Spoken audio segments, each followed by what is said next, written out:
Jessie Logan was full of life. She was 18 years old and ready to graduate from high school, but a foolish mistake changed her world and her family's.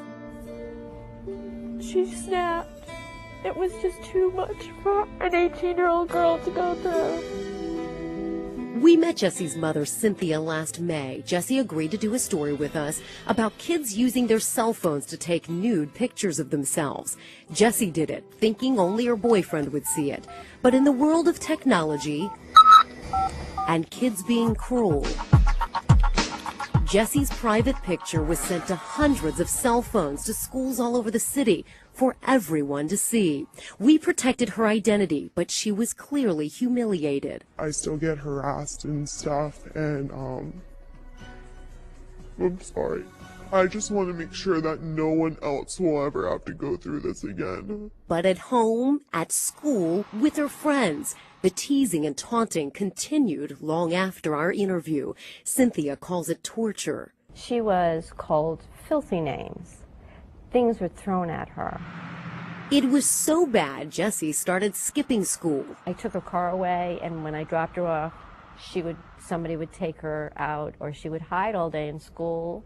Even though her grades plummeted, Jessie silenced the laughter and graduated with her class at Sycamore High School. Cynthia thought finally that one silly picture was behind them. Every single place she went, they knew about that picture. They saw the picture. They knew about the picture. So the teasing continued. It's abuse. She was abused. 2 months after our interview, Jessie went to a funeral of a teenager who committed suicide. She came home and did the same thing. And I scanned the room, and her closet doors were open.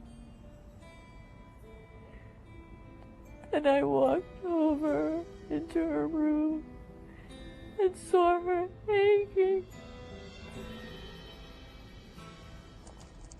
Her cell phone was in the middle of the floor. It started with that cell phone, but Cynthia says it never should have ended this way. The police department didn't protect her. The school didn't protect her. She had no one. 5 teenagers were involved with sending out Jessie's picture, but none of them were ever charged. Since then, the problem with teens sending nude pictures has gotten so bad, the Montgomery Police Department recently charged one student for forwarding a nude video of a girl.